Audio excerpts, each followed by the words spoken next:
एक बार फिर भोजपुरी इंडस्ट्री में मचेगा तहलका। आम्रपाली निरहुआ ने शुरू की शूटिंग मैं मायके चली जाऊंगी की। आम्रपाली निरहुआ की फिल्म मैं मायके चली जाऊंगी की शूटिंग शुरू हो गई है। भोजपुरी इंडस्ट्री के दो फेमस नाम दिनेश लाल यादव निरहुआ और आम्रपाली दुबे एक बार फिर फिल्में देने में लगे हुए हैं। उनकी लेटेस्ट फिल्म मंडप की चर्चा अभी चल ही रही थी कि इस बीच उनकी अपकमिंग फिल्म से जुड़ी लेटेस्ट खबर सामने आ गई है।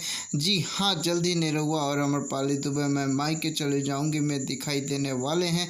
एक बार फिर दोनों भोजपुरी इंडस्ट्री में जबरदस्त हिट फिल्म लेकर आ रहे हैं। निरहुआ और आम्रपाली दुबे की अपकमिंग फिल्म मैं मायके चली जाऊंगी की शूटिंग शुरू हो गई है। इस बात की जानकारी खुद फिल्म की एक्ट्रेस राधा सिंह ने की है, जो फिल्म में खास रोल प्ले करने वाली है। उन्होंने अपने सोशल मीडिया अकाउंट पर इसकी तस्वीरें पोस्ट करते हुए इसकी जानकारी दी है। एक्ट्रेस ने इंस्टा पर फोटो पोस्ट करते हुए एक लंबा चौड़ा नोट भी लिखा है। उन्होंने लिखा, शूटिंग के समय आज मैं बहुत खुश हूं क्योंकि आज मेरा सपना सच हो गया।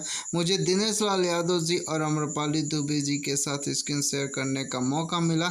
इसके आगे एक्ट्रेस ने लिखा, बढ़ती शेखा द्वारा निर्देशित बाई परवीन सर, धन्यवाद। भगवान बस अपना आशीर्वाद मुझ पर बनाए रखे और धन्यवाद।